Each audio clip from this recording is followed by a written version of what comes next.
This meeting is being recorded. All right, pleased to be joined this time by Coach Brian Nix, the new head coach at Alcoa, one of the best places in the Southeast the last several years, the last 20 or 30 years.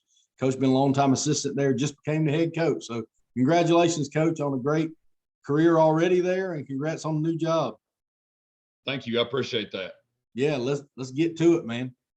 Okay, I'm gonna get right to it. Here's my information at the bottom left. That's my email and my Instagram. If you guys need any of this, you have any questions about this whatsoever, please don't hesitate to contact me. Just a little bit, and I'll go through these pretty quickly. Practice principles. I try to do as much research as I can just about how kids learn. How do we instruct students? Because I think that's becoming more and more of an issue as generations change and as kids change. I think in the last 5 years, there's definitely been an altering, a changing in how kids learn. And I think the number one reasons that they don't learn are from fear, from boredom. That they're afraid to fail. They're afraid to learn new things. They're afraid to not look like they know what's going on in front of their peers, and just from boredom, from just a repetition. I think it's harder and harder to get kids to like to do just basic drills, to just be on the board. And they need excitement because they're stimulated all the time. And I think today's kids, that's the two main reasons. So we try to make sure that we try to remove some of that fear, remove that boredom. And it's a huge principle in all our practices. I got this from Tony Holler and Chris Corfus, if you're familiar with Feed the Cats. I'm the strength conditioning coach also, and they talk about that tired is the enemy, not the goal. It used to be that even just a few years ago that the goal is practice. We want to make practice harder than the games. We want to get them fatigued at practice, and I think we want to get as much done as we can and push them to that level where they are getting conditioning. And I've heard several coaches say it here, we condition within practice. We don't run at the end of the practice. We don't do gassers. And if you do those things, that's fine. But just our theory, and I get some of that from the Feed the Cats, is that they say don't burn the steak. Don't put a kid in a situation where you fatigue him. And Courtney Braswell at Army, he always says, I've never seen a horse limp to the starting gate in the Kentucky Derby. And I think that, those guys, when those horses, when they put them in the gates, they're banging the gate and they got to hold them back. And we try to make sure that we get our kids to game day feeling that same emotion. And we talk about skill and technique first, and we want to try to build foundational patterns. I think I've been fortunate because I've been in the weight room. I've done speed and agility for so long that I still see that skill set on the football field as being things that can be repped and learned. So whether it's a tackle, whether it's a linebacker defeating the block, whether it's an offensive lineman on a zone step, we're going to try to develop these foundational patterns first, and we're going to do that. We're going to rep the technique slow. I try to talk to our coaches. It's like a boxer shadow boxing. They're going to choreograph a whole fight, and they're going to do it at half speed to precision before they ever take it to 3/4 speed. And in that shadow boxing, 2 or 3 weeks before the fight, they're going through those combinations full speed. And we try to set up our practices very similar. And then we're going to rep technique fast and close to me is our players know the outcome. They know what's going to happen. They know I'm setting them up that, okay, we're going to take 3 shuffles to the right. We're going to plant and redirect. We're teaching a tackle to down block on a 3 technique. And they are going to know what's happened. We're going to do that slow. Then we're going to speed that up to game speed, but they're going to know what's happening. And then we move into, what most people refer to now, small-sided games, where that could be a pod drill, that could be an inside drill, but where now we're going to work those foundational patterns, but it's going to be responding to a visual cue. And in the end, that's what any athletic movement is. It's how does your brain and your body respond to a visual cue and solve a problem that's in front of you. And so we try to make sure in practice that we move quickly to that, because the first two that's not what the kids like. They want to get to some competitive things. They want to get some things where they can see it applicable. And I think it's true that the more abstract a drill is, the harder young kids have to carry it over into the game. You've got to be really specific, and it's got to be directly applicable, or they may get good at the drill, but that doesn't help them play better. And we talk about regressions for individuals. We're going to set up our practice. I think the same, when I taught in the classroom, you set up your classroom for your best students, and for the majority of those students, they get pushed. And those kids that are struggling, you develop regressions for them, and you take time with them before practice, after practice. We're going to find where these guys are struggling. Now, how can we coach them better, teach them better, while still pushing the rest of the team? Um, I read the book Essentialism probably 6 months ago, and it's all about, that time is all of our enemy. And to make sure that you're getting the right things done, you may get things done at practice, but that really changed how I looked at, are we getting the right things done?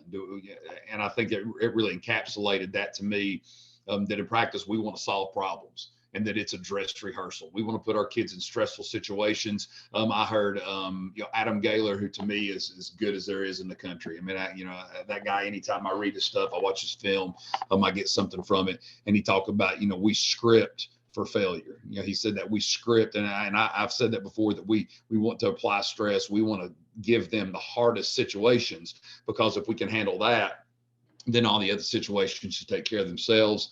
And when we always talk about what's probable, and we try to avoid chasing ghosts, not what's possible, that there could be a lot of things. Bob Shoop always said, what's weak is weak, and that there's going to be weaknesses in every front, every blitz, and every coverage. What's the most probable thing they'll do in this situation? And then what can we run to best address that gives us a higher percentage of having success? And this is, I think I'm going to write a book someday called The Ranking Rules. I'm not kidding, because I started writing them down when I knew that Gary was going to turn this job over to me. And I've got 3 pages of just things that I felt like that weren't as natural to me as they were to him. And I think that's one of the biggest things I didn't want to forget as I go on into my career. And, we try to limit do-overs. If we blow a coverage, if we bust an assignment, and we have that built into some drills, have some answers for that. But I'm gonna mark it on my practice script, and we're gonna stay on schedule, and we're gonna keep moving and address it after practice, address it at the end, come back to it. But as soon as you stop and, hey, run that play over again, hey, can I see that look again? It just kills your whole tempo, your whole momentum. And Gary will say a lot of times you sacrifice 3 to 4 snaps to redo it and to redo one. And I think that's pretty true. And that's something I always want our coaches to stay with. Just defensive structure real quick. We preach pursuit. It is a spread game anymore. And if you don't run to the ball, if you don't pursue the football, if you keep putting kids in one-on-one open field tackles, I don't care what kind of tackling drill you do. I don't care how you teach tackling. If you put an average or above average ball carrier in the open field with a one-on-one defender, they're going to win that thing the majority of the time. And so we've got to be a pursuing defense. And we talk about pursuit all the time. We talk about that you can always run yourself to the football. I would say if you're so tired that you can't get up off the ground in the front, run the football, and tell me, and I'll get you out, and we'll come over and we'll get you out a couple of plays. But I think great defense is how you create turnovers, because the ball's on the ground, they fumble, we knock the ball loose. If we've got 2 or 3 guys there, our odds of getting increased greatly.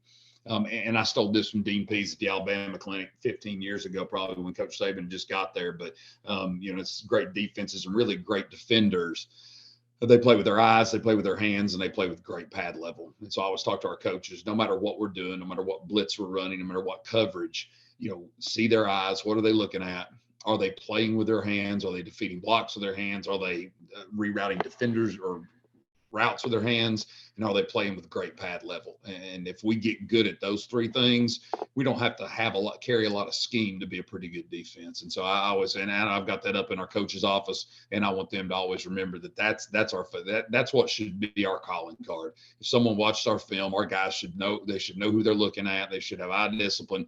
They should play with their hands, and they'll have great pad level. And if we make a bad call, we don't have an extravagant playbook. In the end, I think that should be our calling calls, coaches. We do circuit tackle and circuit shed every day. I didn't want to get too much into that in our individual. And I've heard a couple of coaches in these clinics talk about that we will start in June doing individual offense and defense. Instead of, like, to me, a canned agility drill is like an L drill, a pro agility. Instead of doing those things to develop agility, I would rather that corner coming out of his shuffle and driving on what would be just not even a ball thrown, but we're doing position specific agility drills. And we're going to try to get that really heavy in June and July when we don't have pads on, when we can't be as physical, so that as the season progresses, our indie time cuts down. Because I think if you're looking at a team that you've got a chance to go all the way or go deep in the playoffs, I mean, last year we started practicing 5 days after the 4th of July, and we played the state championship game 2 weeks before Christmas. And that's a long time for a 16-year-old. So we want to try to start, as the season goes on, cutting things down. What a lot of time gets cut is individual. And so we hoped by through June, July, and into August camp that we've, through 3 months of work, have enforced basic skill work of steps and stance and responses to visual cues that we can start pulling back, and we can still assess that through practice, but we don't have to drill it as much. And because when I look back as a player, I hated individual. We would do 15 to 20 minutes of individual in college every day. And it was my most dreaded time because I didn't sign up to do squeeze it down block drill and block defeat. I signed up, I liked playing football. And, these kids, they like playing football. I don't like doing drills, but I think it is necessary. But I think as quickly as you can move out of that and into when they're actually applying those skills, and you have a lot more success with it. I'm going to go through quickly how we just set up the week. I didn't put Monday in here, and I've heard several coaches address this also. Monday for us is typically a JV game. We coach almost all our coaches are going to a JV game unless it's too far away to where we can't make it through practice. 4 or 5 of our coaches will be at practice until the JV bus needs to leave. They'll get on the bus, and afterwards, myself, the offensive coordinator, and I always said this. We were at a away game at Knox West on a Monday after we played them double overtime on Thursday, and Gary's there on the sideline. So, it said a lot to me that a guy had 460 wins and 17 state championships, and he would still go to a JV game and coach those young kids. And that's, it's another reason why he was successful.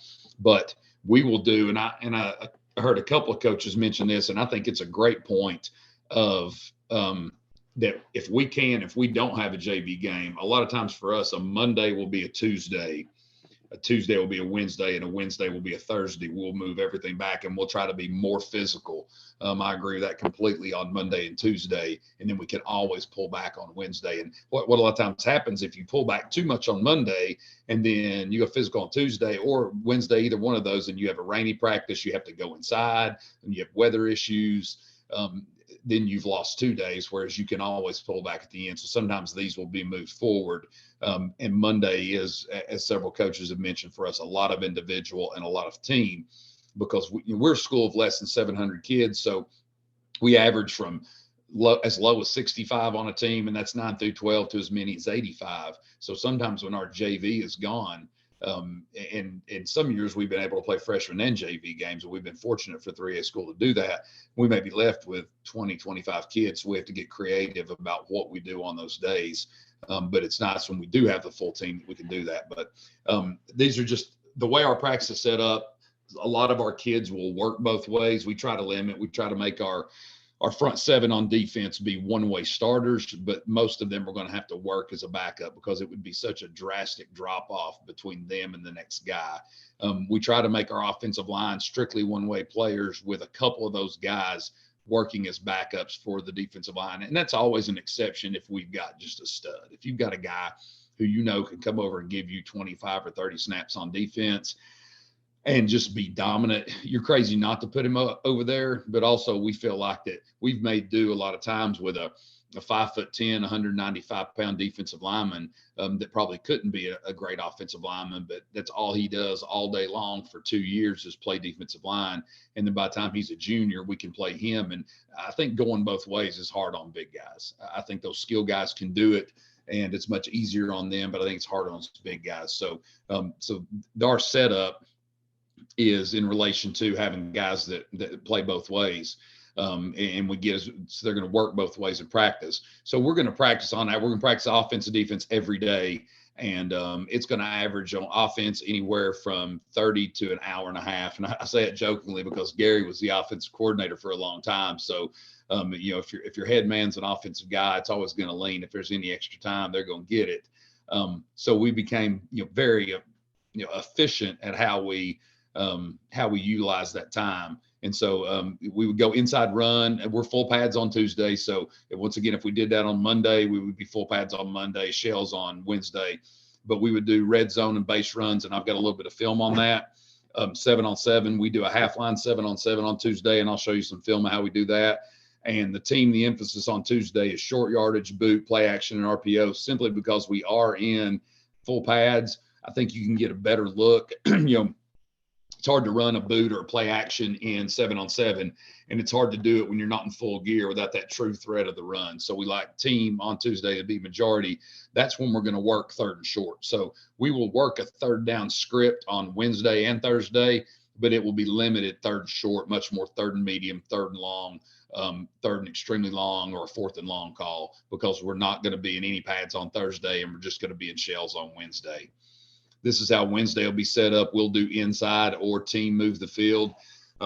Adam talked about team move the field, where we'll start, all right, the ball's got kicked in the end zone, ball's on the 20, and we will progress the ball down the field. The one thing that we've gotten to on this that I like, and I've got a script on here that I'll show you, is I'll give our offensive coordinator a menu of stuff that we do in our terminology. So it may be, this week we need twins open, we need trips, we need doubles. You can get in those three formations, and you can run zone, you can run counter tray, you can run smash, and I'll put it on their terminology, and I'll tell him go, and he'll just move the field, and I'll denote on there, okay, at some point get in our two tights and tell me it's third and short, so that we have to run a personnel grouping on. So I don't know what's coming, our other coaches don't know what's coming, so it's almost practice for me. That because we do a lot of calls that I think anymore you can wait. Offenses will show their hand a lot of time, now they may freeze you, but we don't see as many full huddle offenses, and so they'll give you time to see the formation, so you can dictate your call by the formation and where they're at. And so if I'm going to do that in the game, I need to practice that. I've got to practice. I make the front call. We make two secondary calls, so it practices all of our coaches working in cohesion. That's been a really good drill for us. So sometimes on Wednesday, instead of doing another inside period, we do that. 7-on-7 or OK2K, and I've got some film of what OK2K, it's what Kirby Smart and those guys at Georgia call Millennial Oklahoma, but it's basically just a good on good full speed perimeter drill. And then team is all third down on Wednesday. So just a couple of third and shorts, because we've worked the majority of that on Tuesday. The majority of this is third and medium, that we're trying to emphasize on third and medium, making sticks calls that, we're wanting to drive hitch routes, making our players understand in third and medium, 4 to 6, what an offense is trying to accomplish, being alert that 4 to 5, they may hard count you, working our shade techniques, how to shade late, and just plays that we may get there. And then you understand, are they a bootleg team? Will they screen on third and medium? So just what they're going to get, but more just awareness. And then once again, third and long, to me, it's less for the high school players about knowing what they're going to see as much as what are we going to run this week. We have 3 or 4 sim pressures, 3 or 4 creepers, but we're usually only going to carry one that we really like into the game. And we want to feel like that, hey, when we come up and it's 3rd and 9 and we call Brady, then they're going to know or we call Blackfoot, which is a man-free version of Brady, that our players are going to feel pretty comfortable because we worked it for 2 days and they know coming in, okay, this is our 3rd long call. And then next week it may be Mayholmes or whatever it is, but we can call any of those, but we want to try to pick the one and really rep the one that we feel like is going to give us the most that week, and get them comfortable with that call. If they've heard that call and they've worked out and seen looks against it. Thursday, we go shorts and helmets, no pads. We do Thursdays in the morning. Our school doesn't start till 8:30. That's been great for us. We come in, we do it an hour and 15 minutes, and they're done. Coaches can work on after school. With Huddle now, you get a lot of film in advance, and it lets our kids go home at 3:30. They can go home and they can hang out with their girlfriends, and they love it. They don't like getting up, but they love the fact that they can go home after school. We work special teams transitions there. So 7-on-7 is going to be route rec cards, and I've got film of this, and we'll really, the defensive line will be down working calls and steps. So I'll give our defensive line coach a script of any calls that we're going to have, any slants, any moves, and then he's going to call those and make sure we understand who we're moving to, what we're reading, what's our first step, and just our basic fits for those calls that week.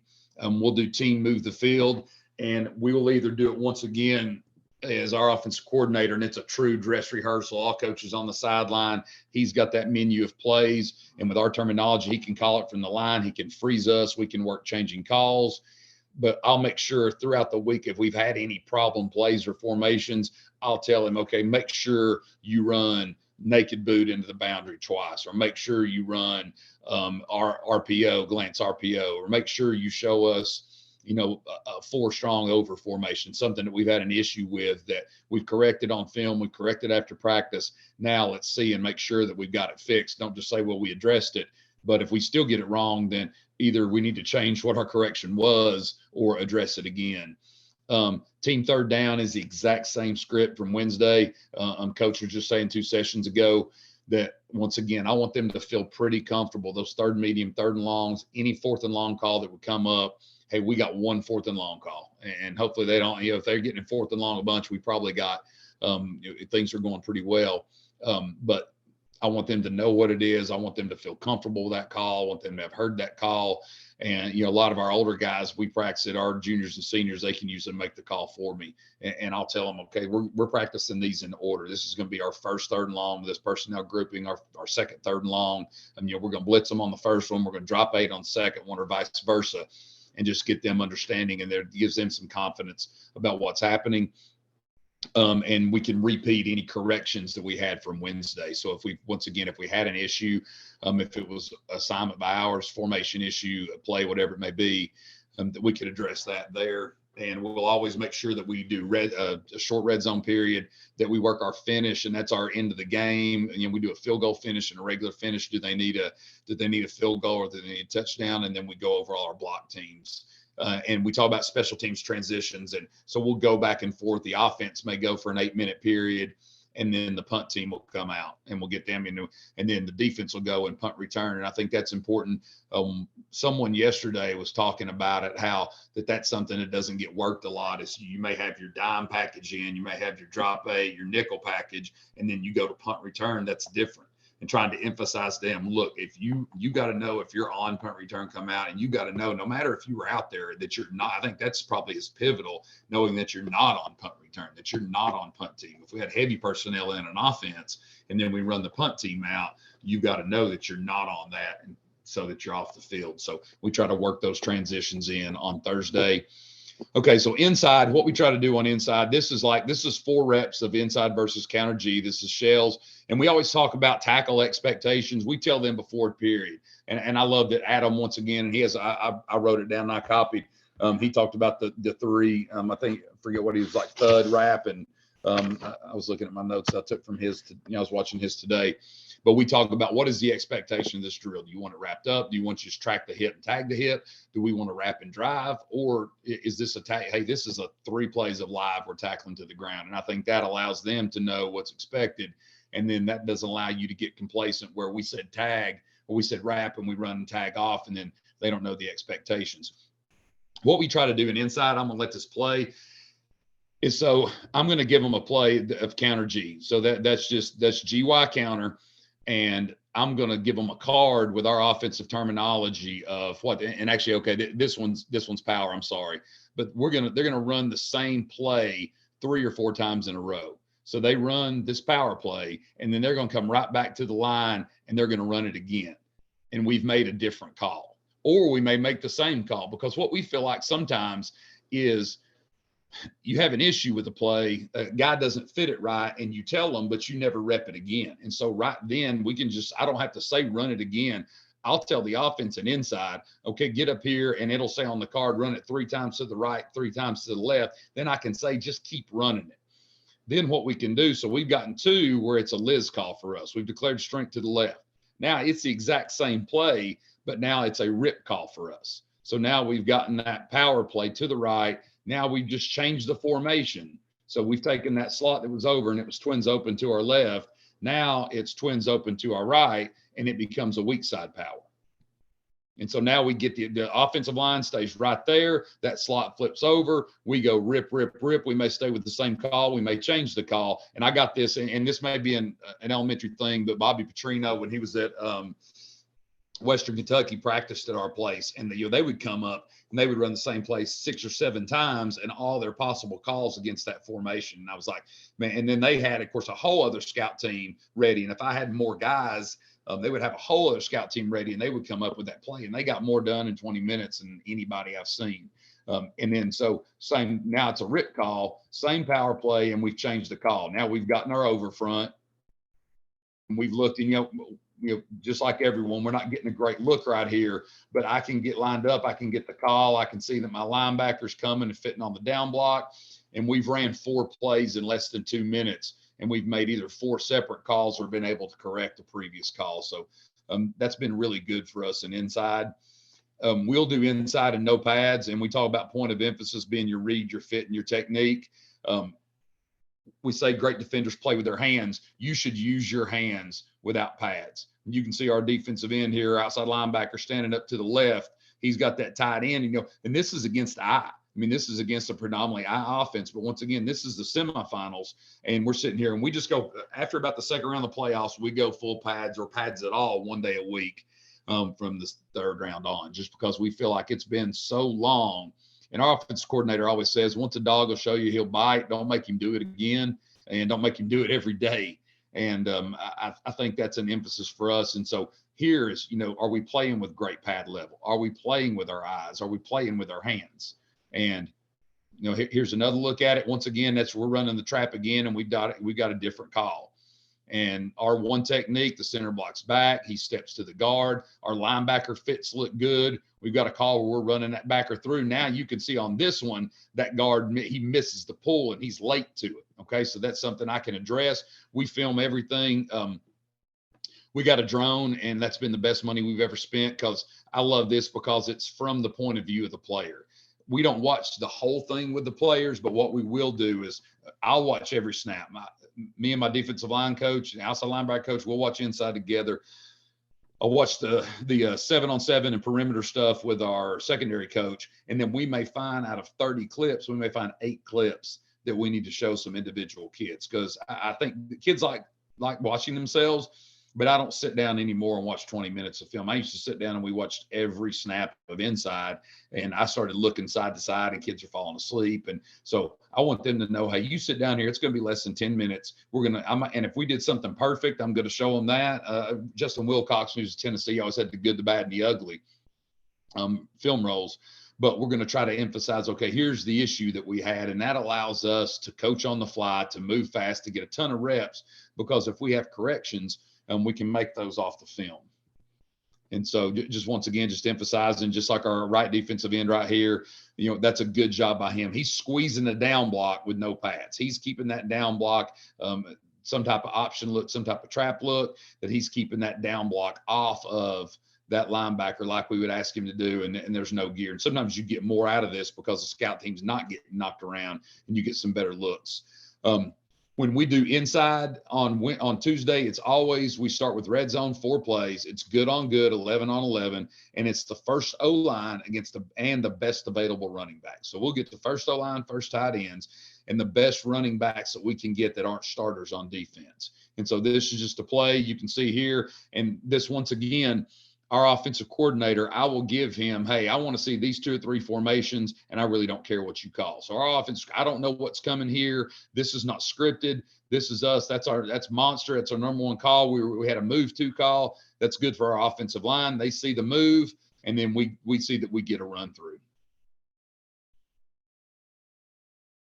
And that's good on good. That's our starting offensive line. That's our, 2 of our, probably could be All-American offensive linemen against 2 All-State defensive linemen. And the kids like doing it, and it's short. And then we come back and they've got quarterback sweep, and we go monster. And we can see here that we're a little light on the edge. If this is just a scout team, or if it's a scripted play, I don't really love how we're lined up to this, and we're a little light on that edge. And that inside linebacker's got to fit that thing to the edge, because we're choking that outside linebacker. If we're not good on good right here, I don't get to see that. I don't get to see that develop, and that quarterback pressing that edge. And it helps our offense also. So it's both of us getting work. Right here, he throws a fade. Once again, I didn't script it. We're man-to-man out there. We got a really good wide receiver, and that worked out well because we were in heavy personnel, so we could have an all-state receiver against an all-state corner out there. And now it's a one-on-one matchup. The corner wins it, and he knocks it loose. And then we come here, and this outside linebacker should choke this tight end. He doesn't, because his eyes are in the backfield, and now this is a touchdown. He's either got to do that or make a call to that corner in our monster package, and he does, and it's a touchdown. That's not going to happen if that's not the first offensive line. If that's not that's our starting tailback and our second string fullback in there. And he knows he needs to play hard and aggressive, and instead of it being a scout team. So it allows you to expose some things that obviously I've not done a good enough job coaching him on his technique right there. All right, this is OK 2K. This is, Millennial Oklahoma for you Georgia guys. We start Oklahoma 2K. This is for us as a perimeter drill. We script this. It's good versus good. It's all perimeter plays. The blocking is live early on. The tackling is live. We will go to wrap and drive tackling, but try to keep them up, stay off the ground as the year goes on. This was offset just a little bit. So what I'm going to do is on the scout team cards, we're going to go 8 plays with the strong side defense because we struggle to find good on good. Our best 11 are over here on defense. So what we will do is we'll do it half line, and this is the strong side defense. This is anybody from the weak side of the defense that's a starter or that's a one-way offensive starter, which for a skill guy is rare for us, unless we're just highly skilled. 2 years ago, we were able to do that. We almost had 11 on offense and 11 on defense, and we were an extremely deep team. That wasn't the case this year. We were more back numbers-wise to being a 3A team, but there's some years when we have a lot, and we could do this a full 11 on 11 if we had wanted to, but scripting it in. So when they come out, those names are there. And so those offensive coaches, and I think that's important too. And I'll show you a scout card here at the end, and I'll try to move through these. But you start saying, give me some guys, give me these guys. If you've got specific names on position, you can yell for them. You save so much heartache and you save so much time. And I think you've got to do it if you want to see a matchup. So you can see right here, that's that guy with the black shirt. That's our H-back. All right. He was the black shirt winner. We give black shirts in the playoffs, player of the week. He's coming down. Our Sam should be setting that edge. We pretty much, this safety's made a gone call on 2. So him playing gone, he knows if 2 runs the seam, he's got him. Well, that Sam's got to know in this coverage and this look, that's not a good fit. He's fitting it inside out, almost like he's playing quarters. And we get to see that. Once again, I wouldn't if that's a scout team guy, he just runs right through him, and it gives us a good on good look. Here, we've got an all-state corner blocking our safety who's, going to be probably an FCS kid, and he's having to beat that block. He's having to work, and it's showing here that's not a very good job by him. And so you can see our receivers coach addressing it also. And so everybody's getting work right here. Better response by this outside linebacker. So I'll move through this, but it's just once it's perimeter plays, it's jets. And then what we will do off of it, so we run the slip screen right here.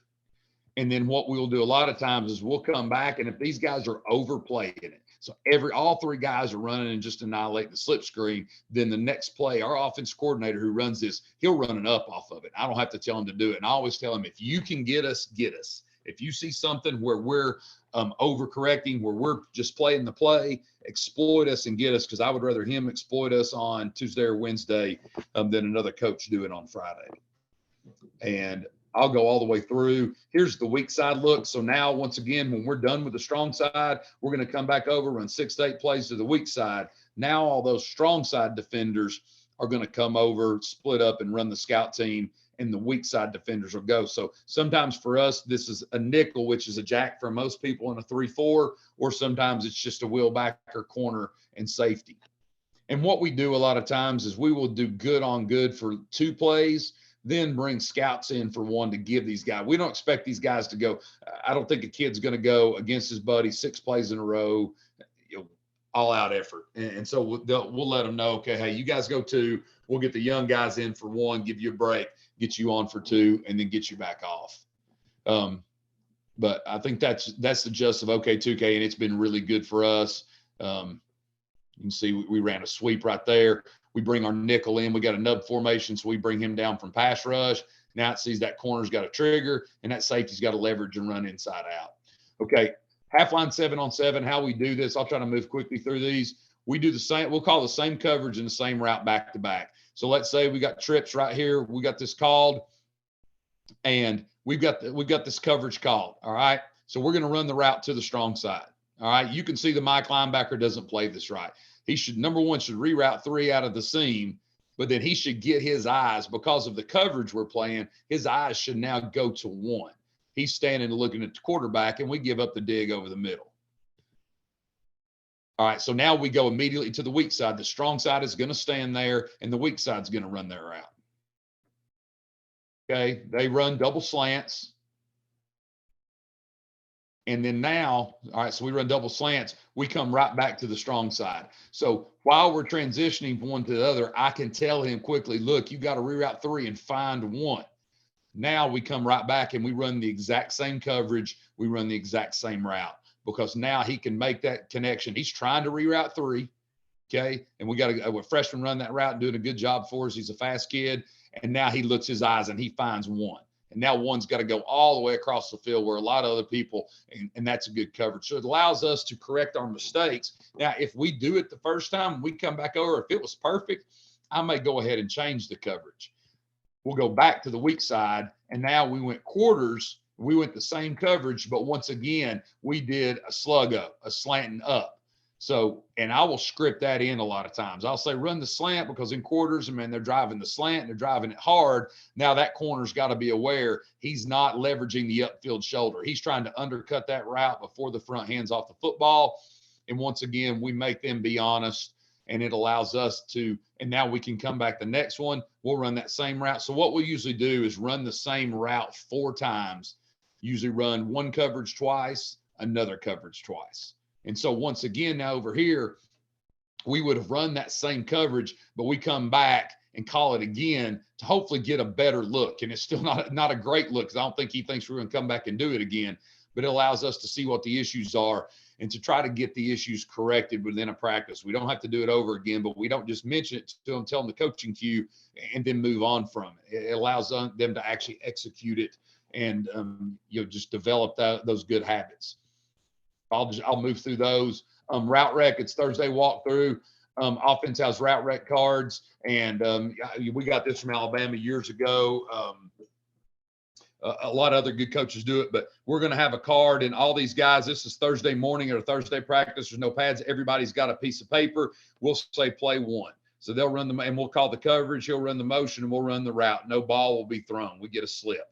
And then we come and we say, all right, now we say play 2. Now play 2, they move formations. We get trips with fly motion.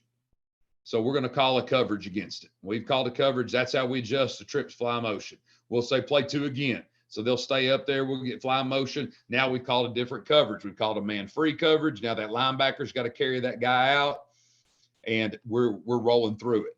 Then we go, let's see if we get the same one again. Nope. Now we go card 3. So we try to stay in. If we're going to be in trips, we make cards 2, 3, and 4 trips, and we'll go card 3. They'll look down at they've got a piece of paper in their hand. They look down and they just carry the piece of paper with them.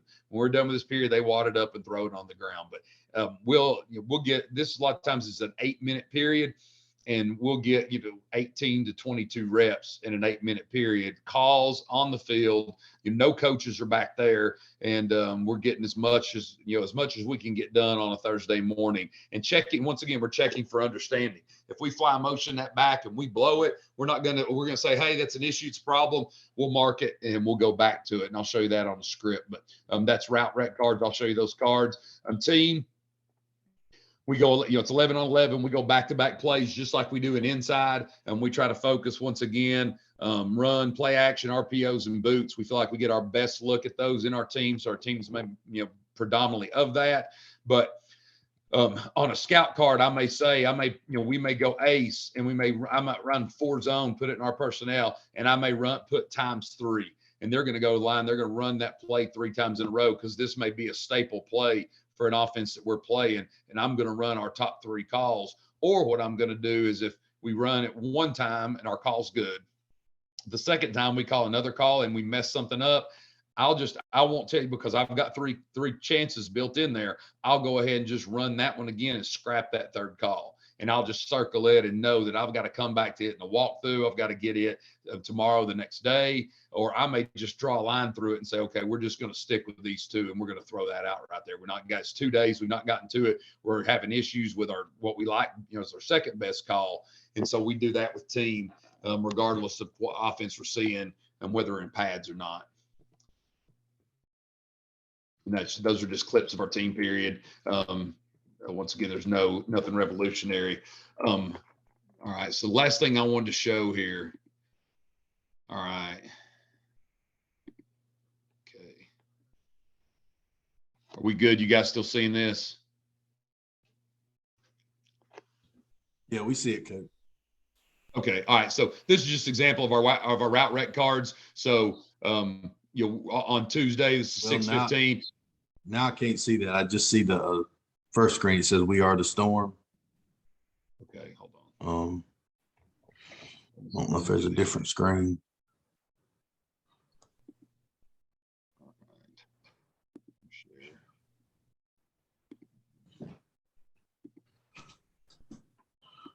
Yeah, so there you go. We see it now. We can't hear you again, so you got to do what you did earlier to change the sound, and then you can go. Got it. Yeah, we get about 5 more minutes, Coach. We're gonna get to. Okay, I can roll through this quick. Yeah. Our route rec cards. This once again is just it's pretty easy. We're going to say 1, and they're going to run the curl. They'll run mesh. And then we say 2, and they're going to run mesh with the slant. And they'll change formations. There's a couple of circles out here you can't see, but just they're going to hold that card in their hand, and we're going to call 5, and they're going to switch formations and run that route. And we'll always say you can see the names. So Scales, he knows that he's the Z. And so what is written, you can't see the Z in here again. But if the Z were to move, the Z would say, so I know when I look at it, if I'm the Z, I start out as it, I may have to run over here. It starts out, none of these go to 2 backs, but it may start out that, hey, we're just going to, we don't care who the back is this week. This Y is going to go into the backfield. And so that just allows us to rep a lot of plays quickly and to be pretty organized with that. This is a defensive inside card. Actually, this is an OK 2K card, but it just shows you how we've got it drawn up. We've got specific names. And I draw the majority of the cards. Our secondary coach will draw 7-on-7 cards, and we break that down. Scouting reports, kind of like Coach Gaylor does. But I like drawing the inside cards because I think getting the best look that we possibly can is more important than any call I'm going to make on Friday night. If I can get us the best look, give us the best simulation through the week, to me, that's the mark of a great defensive coordinator. Because, offensive coordinators, they've got to adjust. They can't call base offense, but we can call our base defense against a lot and be pretty good if we've done our job throughout the week. But once again, we've got specific names in there, and I know that I'm going to get Isaiah Bryant. That's that all-state corner, because he's a strong side guy matched up against this little sophomore, and he ought to be able to block him. So this ought to make this kid better and give me a good look. How's he going to do this week when we're getting a wing T look and we're getting jet sweep right there? And I'm going to, make sure that these are good matchups for us. This is an inside card. I'm going to put the formation, and we're going to get like a duo 4 zone is our zone. So it's zone to the right. So that's all they've got to do. And I'll say we're going to run it ×2 because we did it one way the day before. I'm going to keep the same card, scribble. I know this is real technical stuff, but I'm going to say flip the offensive tackle and fullback. So those 2 will flip, and we'll run the same play 2 more times. So that'll flip the strength. I may change the call. I may keep the call the exact same, but once they flip, now we'll make it a rip call, but it stays a rip call, but now we've got a tight end and wing to that side, and it's going to shake out how we fit it, how we align the front. We may need to bump the front to it, but the offensive line just knows they're about to run 4 zone 4 plays in a row. We don't have to keep coming back to the huddle just to change those formations. This is another inside call. 426p, that's power for us. I went ahead and drew it up right here just because there may be a couple of younger guys in here that aren't as good as that, but that's double tight, double wing power. I'm going to say ×2, and then reminding myself ×2, we're going to make a rip call. So they're not changing anything. We're just going to run it because it's a balanced formation. We're going to run it twice to our strength, and without them having to change anything, we're going to make a rip call and run it twice to what would be our weak side. These are practice scripts. This is Thursday, and it just shows you how I'm giving David Sweetland 3rd and short calls, 3rd and long calls. We will do 3rd and medium, play it. And I can't remember if it's Coach Gaylor, but one of the coaches on here talked about. So we'll say, hey, it's 2nd and 8, and then they'll run a base play. After that, they pick one of these 2. They'll yell 3rd and short, and they pick one. And these are the calls we're going to make. They've got 2 or 3 3rd and short plays. Then we'll go back and we'll say 2nd and 8 again.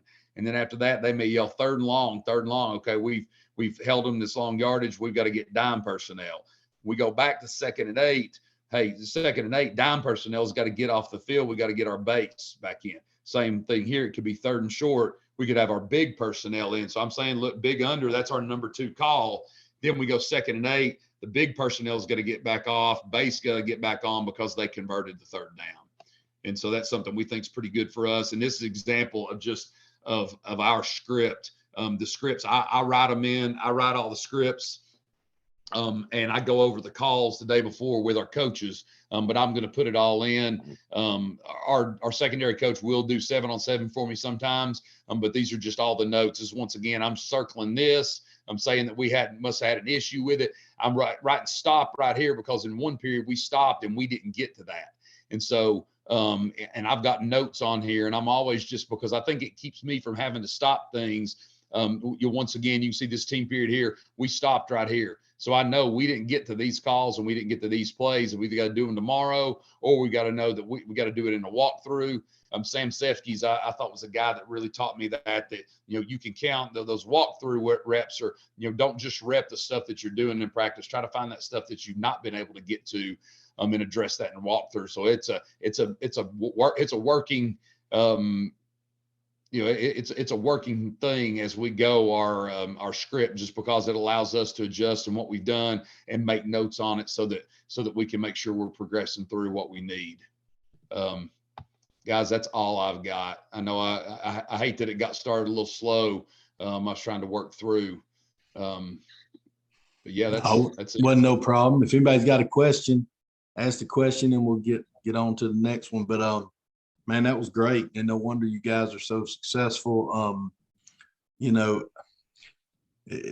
takes what it takes, man. A lot of work into prep on all this stuff's what I've seen from all of these, and that's okay. Coaches aren't scared to work, but you gotta get organized ahead of time is that's what I'm gathering from, all of these. Of course, I've seen all of them. But yeah, great job, man.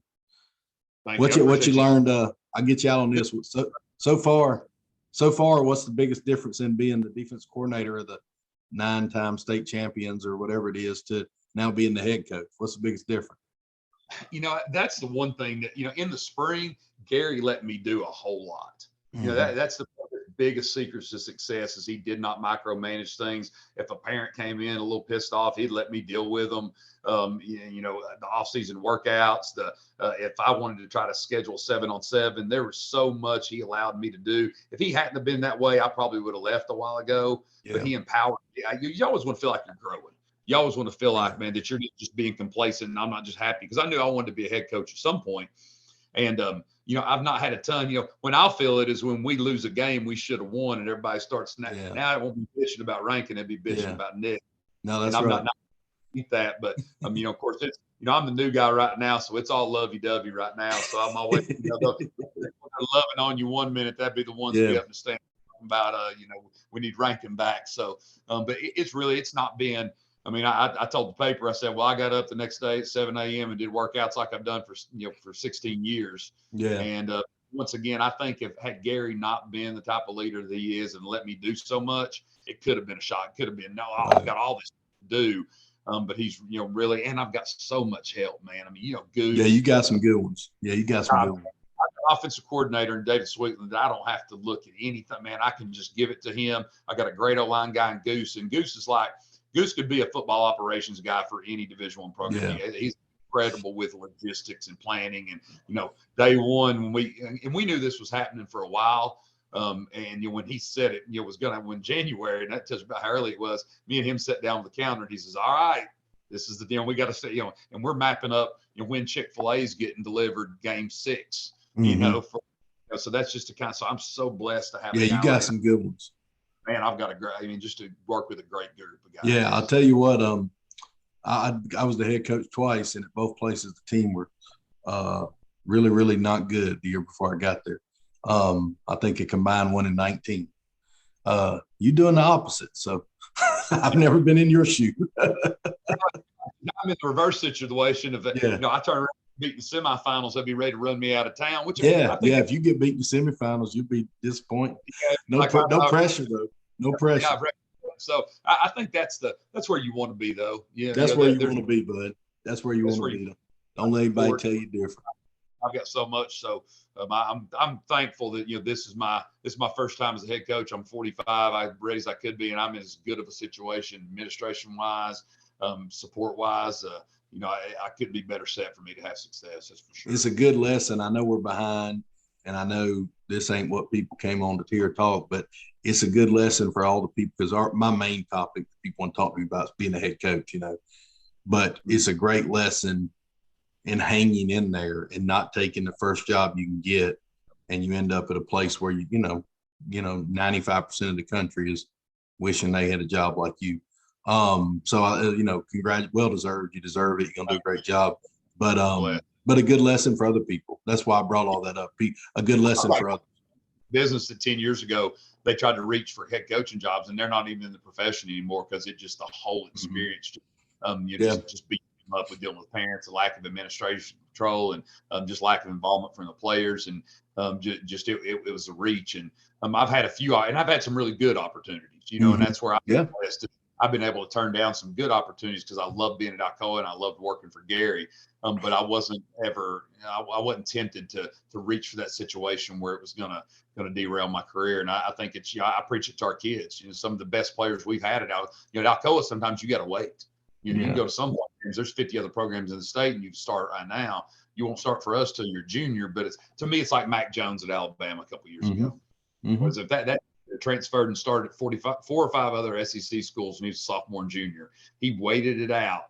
And I tell you, if he had done that, he wouldn't have been top 10 draft pick. He would have been a finals for the Heisman. He would be starting quarterback from the England Patriots. That's why I love that kid's, just resilience and persistency showing out to me as a great success story. No, that's a good story. That's good. We didn't even get Flat on today to talk to you, so I got to let you go. I'm missing him. I almost texted him and said he better be on here taping. I'll take a screenshot. Yeah, take a screenshot and send it to him. He got so many kids that they do something every day. The man has a whole litter. He's got a whole basketball team down there. A kid. Yeah. Kelly can't keep her hands off of him, man. That's why. I better quit recording, so it's going to turn him. So he'll get too excited if he thinks we're talking about it.